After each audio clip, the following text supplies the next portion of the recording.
Social securities department जो है वो directly under the chief minister and Suman भांगे sir, who is actually helping us a lot and supporting this noble cause, और वही हमको यहाँ तक लाए हैं ये इवेंट ऑर्गेनाइज करने के लिए।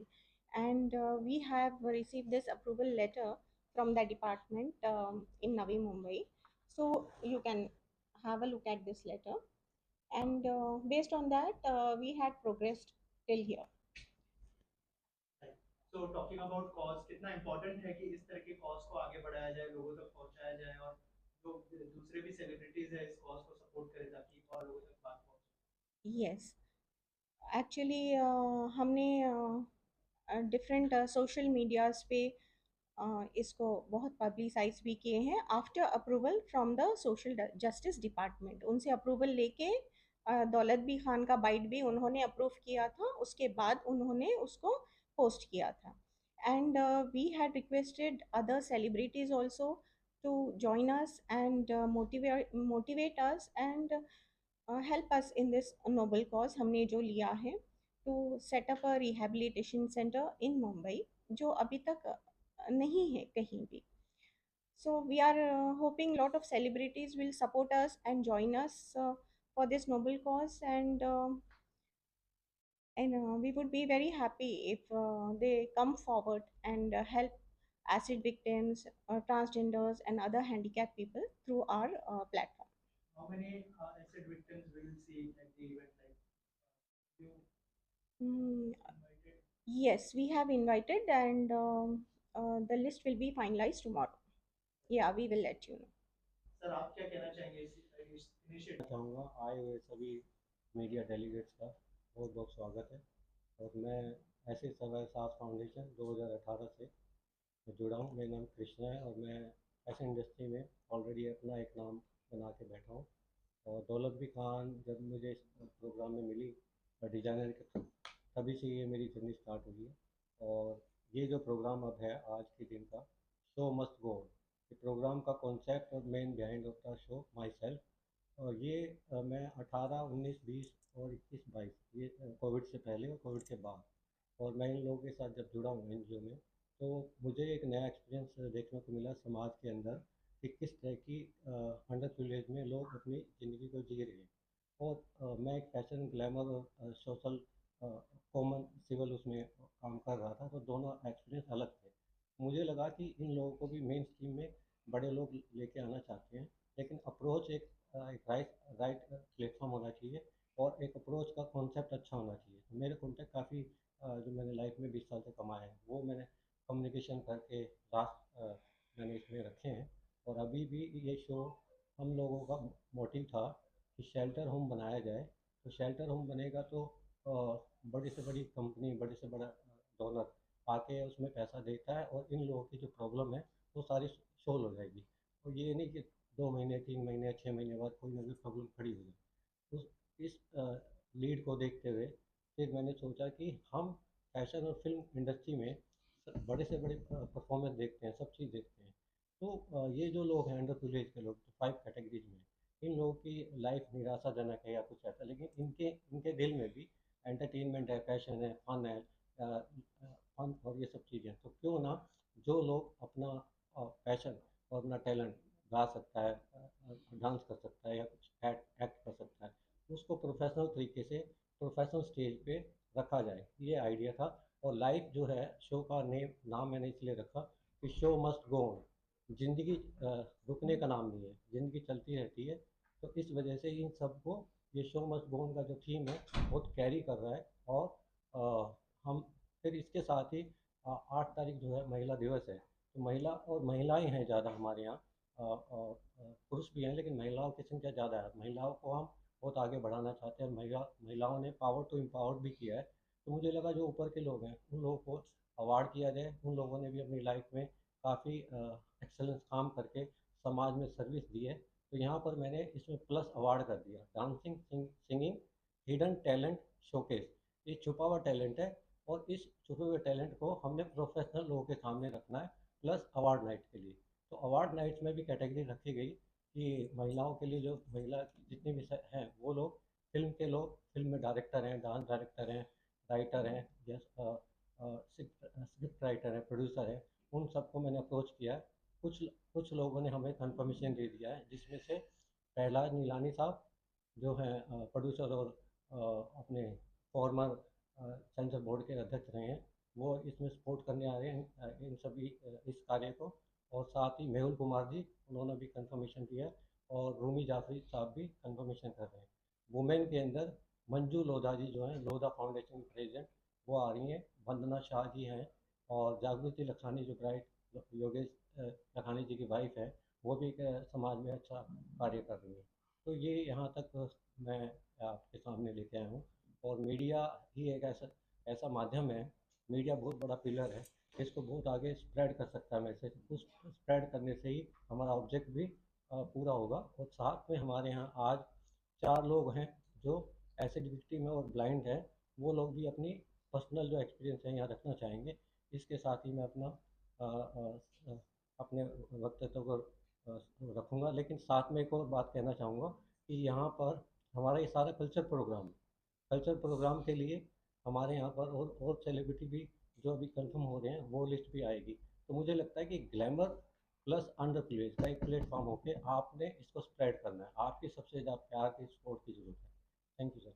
Yeah, I think here I want this, and she was kind enough to sponsor the costumes for our handicapped people, and kind enough to give her studio also for this press conference. I would like to thank you, ma'am.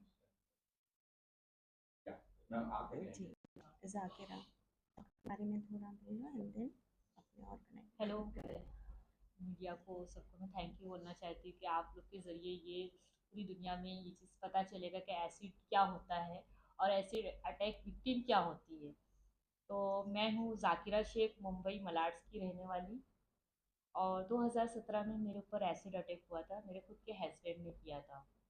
Reason ये था कि 10 साल तक हम दोनों husband wife का मतलब जैसे तैसे करके चल रहा था। लास्ट में मेरा रीज़न था कि अब मुझे डिवोर्स लेके नहीं रहना उसके साथ। लड़ाई झगड़ा मारपीट, तो 10 साल के बाद मुझे ऐसा लगा कि नहीं, अब मुझे नहीं रहना चाहिए, ये तो लाइफ इसके साथ नहीं है अब ठीक। तो उस वजह से उसका ईगो इतना हट के एक लेडीज होके मुझे बोल रही है कि मुझे डिवोर्स चाहिए। तो लेडीज क्यों बोल रही है? ये सब तो हम लोग के अंदर होना चाहिए ना। आदमी जो चीज़ कर सकता है वो लेडीज नहीं कर सकती है।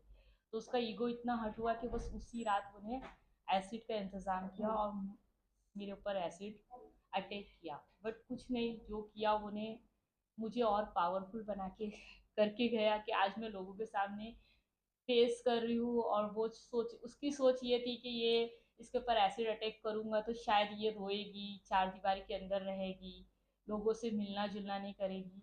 पर ऐसा कुछ नहीं हुआ। कि तो वो उसकी सोच थी और मेरी सोच कुछ और थी कि मुझे कुछ करना है और लाइफ में आगे बढ़ना है। और मतलब जब ये मैंने दो तरह की ज़िंदगी जिया है। जैसे पहले मैंने जिया तो वो चीज़ मुझे कुछ नहीं समझ में आया, पर ये ज़िंदगी जीने के बाद मुझे पूरी दुनिया पता चल रही कि दुनिया में क्या क्या हो रहा है। ये तो पहले तो हम कुछ भी नहीं चीज़ सोचते थे, ना कभी देखते थे सोशल मीडिया वगैरह पे कहीं पे भी कुछ इतना ज़्यादा। पर अब मुझे जब मैंने एनजीओ के साथ जुड़ी और अपने एनजीओ में देखने लगी, फिर पता चलने लगा कहाँ कौन सी लड़कियों के साथ क्या क्या हो रहा है, किधर किसके साथ क्या क्या हो रहा है। तो ये चीज़ की नॉलेज मुझे बहुत ज़्यादा मिली। और ये एनजीओ में काम करने का भी एक मज़ा मिलने लग गया कि लोगों की हेल्प करना, लोगों के साथ बैठना उठना, लोगों के साथ अच्छे अच्छे लोगों के साथ अपनी दिल की बात रखना। फेस मायने नहीं होता है, इंसान का दिल मायने होता है। जिस तरीके से लोग हम लोगों को देख के बोलते हैं अरे बाप रे ये भगवान ये कैसा, ये मतलब ऐसे ऐसे वर्ड यूज करते हैं कि हम लोगों को बुरा लगता है, पर हम फिर भी उसको अनदेखा करते कि नहीं, हमें वो चीज़ नहीं करना है। हमें अपनी, हम एक को देख के अपनी लाइफ को बंद नहीं कर सकते, हमें आगे बढ़ना है। हम इतनी इतनी सी बातें देख के जीने लगे तो फिर हमारी ज़िंदगी वहीं रुक जाएगी। फिर भी हम अपनी ज़िंदगी में आगे बढ़ने की कोशिश करते रहते हैं। और मैंने तो 2019 में मेकअप आर्टिस्ट का कोर्स किया और फिर मैंने अपना काम भी स्टार्ट किया। घर से ही मैं ऑर्डर वगैरह लेती हूँ, अपना काम करती हूँ और आगे बढ़ने की कोशिश करती हूँ। पर बट ये आता है कि जब मुझे ऑर्डर मिलते हैं ना, तो लोग मेरे फेस को देख के मेरा ऑर्डर कैंसिल कर देते हैं, मुझे काम देना बंद कर देते हैं। ये तो मैंने कोशिश तो बहुत अच्छी की हूँ। आप मेरे पेज पे भी देखो, वो Zakira Sheikh acid attack survivor, मेरा खुद का एक पेज है, उसमें अच्छे खासे 21-22 हज़ार फॉलोवर्स है। और मुझे काम मिलता है, पर ऑर्डर देने के टाइम पे फेस मायने कर देते हैं कि मतलब आप नहीं कर सकते ये चीज़। तो ये कब तक चलेगा ऐसा?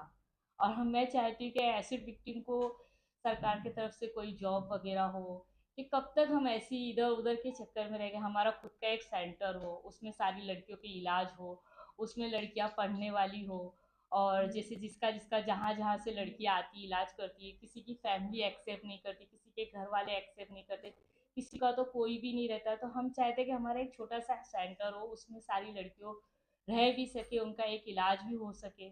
तो वो चीज़ के लिए हम लोग बहुत कोशिश कर रहे हैं कि बस ऐसा कुछ हो जाए तो बहुत अच्छा होगा।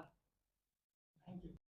मैं एक्चुअली कोई है ही नहीं मेरे पीछे आगे पीछे, मैं अकेला लड़की हूँ, अनाथ हूँ, समझ लिए। एक छोटा सा भाई है और एसिड के कारण मेरे पूरा आंखें चले गया, पूरा शरीर जले गया।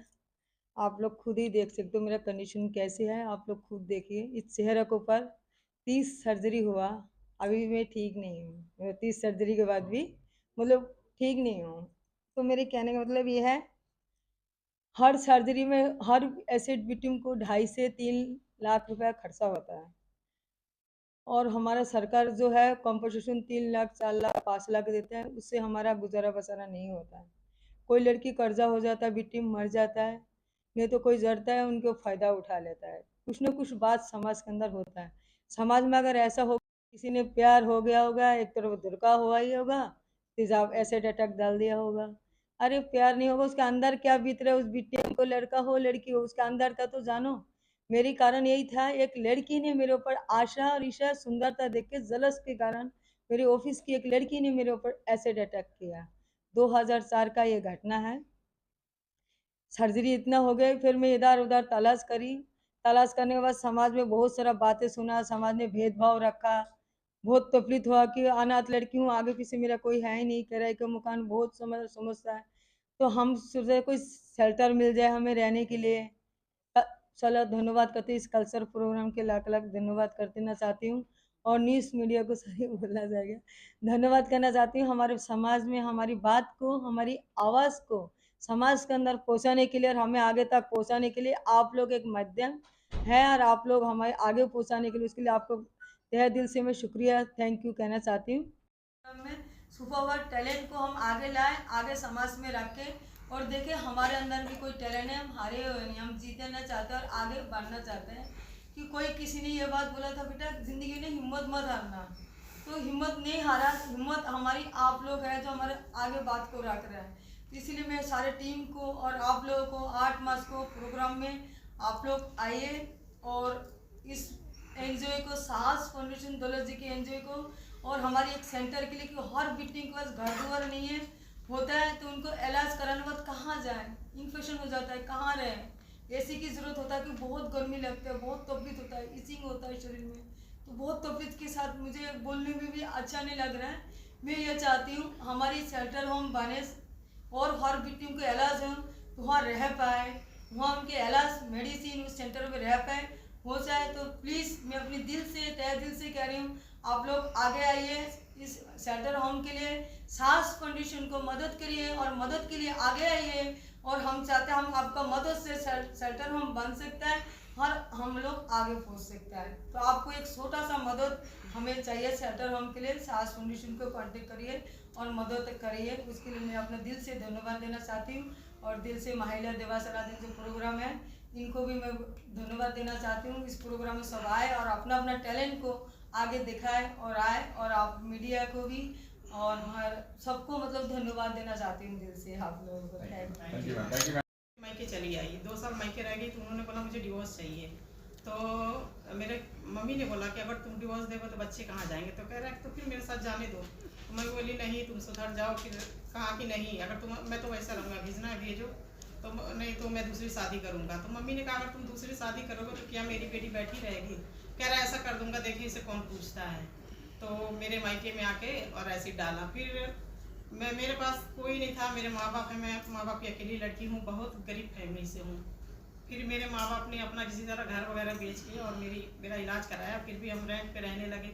मैं बहुत परेशान थी, मेरे पास खाने का, मेरे बच्चे को पढ़ाने का कुछ नहीं था। फिर ये अन्नू मुखर्जी हैं, इनसे मेरी बात हुई तो इन्होंने मुझे दौलत दीदी से बात कराया। तब से दौलत दीदी मुझे बहुत सपोर्ट करती जी। एसिड अटैक सर्वाइवर साहस फाउंडेशन मेरा पूरा खर्च उठाता है, नहीं तो आज हम पता नहीं कहाँ होते, कुछ नहीं। मैम आप क्या कहना चाहेंगे? मेरा नाम अनुपमा कुमारी है और मेरे ऊपर एक मेरे पड़ोसी ने तेजाब डाल दिया रात में खिड़की से। फिर मैंने मेरे केस में 1 दिन की 6 महीने बाद 1 दिन की जेल हुई और ठीक 22 साल बाद 1 दिन की सजा हुई उसकी। तो इस मतलब कानून ऐसा हमारे देश का है कि सरकार से हम लोग को मतलब ना ही कानून मिलता है और ना ही इलाज मिलती है। हम लोग सर्जरी करा के डॉक्टर हॉस्पिटल के बाहर छोड़ देते हैं, हम लोग रोड पे रहते हैं, होटल से खाने खाते हैं, रोड पे सोए रहते हैं, गर्मी में मरते हैं। ना ही हम लोग को कोई मतलब पैसे है कि हम लोग अच्छे जगह ले ले, कमरे ले ले या होटल में रहे। फिर मैंने साहस फाउंडेशन दौलत मैम के साथ जुड़ी, तो अभी मेरे दौलत मैम खर्चे देती हैं थोड़ी बहुत, उससे मेरे काम चल जाते हैं। और मैं साहस फाउंडेशन को बहुत बहुत धन्यवाद देती हूँ कि हम लोग को मतलब हेल्प करे। और सरकार से मैं ये कहूँगी कि हम लोग सर्वाइवर के लिए एक अच्छा कानून बनाए। होना ही नहीं चाहिए, because I think acid attack is worse than rape. Rape से भी ज़्यादा ख़राब चीज़ है ये, बिकॉज रेप तो फिर भी इंसान आगे चल के वापस अपनी ज़िंदगी नॉर्मल जी सकता है, पर इनके लिए बहुत तकलीफ है। तो आई थिंक जो एसिड अटैक करता है वो उसकी सज़ा रेप से भी ज़्यादा मर्डर के हिसाब से होनी चाहिए। तो that is a very important thing. जो भी ऐसा काम करे वो ज़िंदगी भर जेल में रहे, ये तो बहुत ज़रूरी है। एंड देन रोज़न हमारी एकदम भाभी है, इन्होंने हमें बताया कि भाई ऐसा काम करने जा रहे हैं कि इनके लिए कुछ बहुत ही सुंदर एक जगह मिल जाएगी जहाँ ये रह पाएंगे, अपना टैलेंट दिखा पाएंगे। आपको समझना पड़ेगा ये बहुत ही खूबसूरत सुंदर लड़कियां हैं जिनके ऊपर ये होता है। जब वो किसी आदमी को नाकारती हैं, बोलती नहीं तेरे से शादी नहीं करूँगी, तब जाके मोस्टली ऐसे काम होते हैं।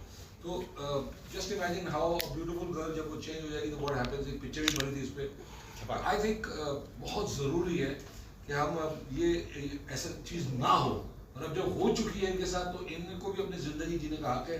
इनमें भी वो टैलेंट है, वो दिखाना चाहती हैं अपना टैलेंट, एंड हम सब का फ़र्ज़ बनता है इन्हें सपोर्ट करें, इनका साहस बढ़ाएं और एक ऐसा घर बना दें जहाँ ये आराम से अपना रह सकते हैं, सब लोग आपस में रह सकते हैं और एक ब्यूटीफुल होगा। I think thank you Rozan, and आपको भी थैंक यू निखिल जी, गौरव जी, जो भी ये काम कर रहे हैं। आप सबको हमारी तरफ से जो भी सहायता हो सकती है हम ज़रूर करेंगे। 8 तारीख को आपका अवार्ड फंक्शन बहुत ही बढ़िया हो, ये सब लोग के लिए जो भी हो सकता है। क्यों Shaily, Rajan, Shilpa, I think they all there. हमेशा सबको होना चाहिए। आई थिंक कुछ ट्राई कर रहे हैं, कुछ क्राउड फंडिंग करने के लिए, इसके लिए तो आई थिंक इसके लिए सब लोग डेफिनेटली रेडी होंगे क्राउड फंडिंग करने के लिए, और एक बहुत ही बेहतरीन घर इनके लिए बनेगा। आई थिंक अगर गवर्नमेंट भी इन्वॉल्व हो गई है तो ऑब्वियसली जगह भी मिल जाएगी जहाँ ये घर बनना चाहिए। ये समझता। शोभा सर आप क्या कहना चाहेंगे इस इनिशिएटिव के बारे में? मैं यही कहना चाहूँगा कि भाई ये जो लोग हैं, जो हमारे साथ जो बैठे हैं, हमारी बहनें, इनके साथ जो हुआ है वो एक ऐसा क्या कहते हैं बहुत इतना घिनौना अपराध है कि जिसकी कोई माफ़ी यहाँ तो क्या ऊपर कहीं किस दुनिया के कहीं यूनिवर्स में नहीं है। और इनकी सहायता करना हम सबका फ़र्ज़ है, हम सबका धर्म होता है कि हम इनकी मदद करें। ये हमारी बहनें और इनकी ज़िंदगी अच्छी हो। अगर इनको अच्छा घर मिल रहा है, अगर अच्छा घर बांध रही है साहस फाउंडेशन को, मैं बहुत मुबारकबाद देता हूँ और इनका बहुत बहुत अभिनंदन करता हूँ। कि कौन सोचता है आज के ज़माने में बहुत कम लोग हैं जो दूसरों के बारे में सोचते हैं, और ख़ास तौर से ऐसे लोगों के साथ जिनके साथ कुछ हादसा हुआ है। तो मैं साहस फाउंडेशन का बहुत शुक्रगुजार हूँ, और जो लोग इन्वॉल्व हैं, निखत जी हैं, रोजलिन हैं, और मैं अपनी तरफ से तो मैं हमेशा तैयार हूँ। मेरी जो भी मदद, जैसी भी हम लोगों की मदद, सारे आर्टिस्टों की, हम यहाँ आर्टिस्ट खड़े वो ही नहीं, आप इंडस्ट्री में किसी भी आर्टिस्ट के पास जाएंगे, चाहे आप शाहरुख खान के पास जाएंगे, आप सलमान खान के पास जाएंगे, या गवर्नमेंट में मिनिस्ट्री में किसी के पास जाएंगे, कोई मदद करने के लिए ना नहीं कर सकता है। ये एक ऐसा कार्य है। तो मैं आप सब से भी गुजारिश करूंगा, आप लोग हमारे चौथे स्तंभ हैं, आप लोगों से गुजारिश करूंगा कि ज़्यादा से ज़्यादा इस बात को फैलाएं ताकि बाहर से भी एक एक मोहब्बत जागे और लोग आके हमारे साथ जुड़े इस साहस फाउंडेशन में। हम ज़्यादा लोगों तक पहुंचाएं। हमारा सिर्फ यही है कि इनके लिए कुछ कर दें, जितना जी जान से हम तो लगे भी हैं। आपका साथ मिला, बाकी लोगों का मिला तो काम जल्दी हो जाएगा। रोजबेन, आप क्या कहना चाहिए साहस फाउंडेशन के साथ जो इनिशिएटिव और एसोसिएशन के बारे में अगर कुछ बताएं? मुझे जब उन्होंने निखत जी ने बोला, उनके जी ने बोला सो मेरे लिए बहुत बहुत गर्व की और बहुत खुशी की बात है। हम सब तो ऐसे जनरल काम करते ही हैं, सबको पैसे चाहिए, फेम चाहिए, एवरीथिंग वी डू, बट मेरा पहले से ही बचपन से ये रहा है कि मैं दूसरों की मदद कैसे करूं। तो जब इन्होंने मुझे पूछा तो मेरे लिए बहुत खुशी की बात थी कि मैं इनके लिए कुछ कर सकूं। तो जो मेरा टैलेंट है, जो मेरा काम है, मुझे याद है जब सब बच्चे आए थे जो ब्लाइंड हैं और जो हैंडीकैप और जो विक्टिम है, ऐसे विक्टिम है, दे वर सो एक्साइटेड, सो हैप्पी। उनकी ख्वाहिशें इतनी थी एंड दे वर लाइक कि मैम आप मेरे लिए ये बनाइए, मैम मुझे गाउन पहनना है, किसी को ड्रेस पहनना है, किसी को साड़ी पहननी है। मुझे इतना अच्छा लगा, इतनी खुशी हुई। मैंने कहा इनकी इतनी ख्वाहिशें हैं और कितना चाहते हैं ज़िंदगी में, हर इंसान की होती है, बट इनकी ख्वाहिशें जो है वो लोगों तक पहुँचती नहीं है। लोग कोई आगे नहीं आते जो इनके लिए कुछ करना चाहे। मुझे इतना अच्छा लगा कि खुदा ने मुझे ये मौका दिया इनके ज़रिए, निखत जी के ज़रिए, के ज़रिए, कि मैं इनके लिए कुछ कर सकूँ। ये बहुत बड़ी बात नहीं है, बट फिर भी मुझे ऐसा लगता है कि मैंने उनको बोला कि मैं आप फिक्र मत करो, मैं आपके लिए बहुत खूबसूरत और बहुत अच्छी डिज़ाइंस करूँगी। और कुछ तो थे जो ज्वेलरी भी पूछ रहे थे, हम कैसी ज्वेलरीज पहनेंगे, कैसे शूज़ पहनेंगे। सो मैंने बोला प्लीज़ आप लोग बिल्कुल स्ट्रेस मत लो, आप लोग जब शो होगा और जब आप लोग कल्चरल इवेंट जब करने आएंगे, यू लुक वेरी, आप वो खूबसूरत और खूबसूरत लगेंगे। And they were very happy. तो मेरे लिए बहुत अच्छी और गर्व की बात है कि मैं अपने काम के ज़रिए इनके लिए कुछ कर सकें। तो मैं रियली बहुत खुशनसीब समझती हूँ अपने आप को, और आगे भी जैसे भी कुछ भी काम होगा हम डेफिनेटली करेंगे। जैसे भाई ने बोला, सर ने बोला, my friend is also here, so we always there. ये सब यही चाहते हैं कि हम कुछ करें, और ये हमारे लिए साहस फाउंडेशन, दौलत जी, निखत जी, हमारे लिए जो हमें मिली है, हम डेफिनेटली इनके साथ जुड़े रहेंगे और आगे भी जिस तरीके की ज़रूरत इनको होगी हम ज़रूर इनके लिए करेंगे। हमारी शिल्पा रहे ज़्यादा जो हमारी सीता बनी है, रावण ने भी ऐसा काम नहीं किया जो इनके साथ हुआ है। बहुत शिल्पा जी, मैं निखत जी का बहुत बहुत धन्यवाद देना चाहती हूँ, और साहस फाउंडेशन के लिए भी मैं बहुत शुक्रगुजार हूँ कि इन लोगों की मदद करने के लिए आगे आए और ऐसा कुछ कल्चरल प्रोग्राम कर रहे हैं जिनमें इनको भी खुशी मिलेगी कि वो भी कहीं हैं, सोसाइटी में कहीं स्टैंड करते हैं। और रोजलीन जो मेरी बहुत अच्छी दोस्त हैं, उन्होंने भी उनके लिए कुछ मदद करी है, वो बहुत ही सराहनीय है। और हम सारे आर्टिस्ट और भी बहुत ऐसे हमारे साथ जुड़े हुए लोग हैं। मुझे लगता है कि हम थोड़ा सा भी कुछ कर पाए तो ये हमारे लिए बहुत खुशनसीबी है। और आप लोग यहाँ पर हैं और सबकी तकलीफ़ें सुनकर लगता है कि हमारे जीवन में तो थोड़े बहुत भी छोटी छोटी चीज़ें भी होती हैं तो हम बड़े दुखी हो जाते हैं, लेकिन इनके जो गम हैं, इनकी जो दुख हैं, उनके आगे हमारा कुछ भी नहीं है। तो ऐसे सिचुएशन में लगता है कि ये जो कार्य करते हैं, जो भी है, ये सब बहुत ही गलत है। और सच में उन लोगों को तो ताउम्र सज़ा मिलनी ही चाहिए। और मैं चाहती हूँ कि इनका घर बने, कि ये सब अच्छे से रहें। और बस साहस को साहस देना बहुत ज़रूरी है।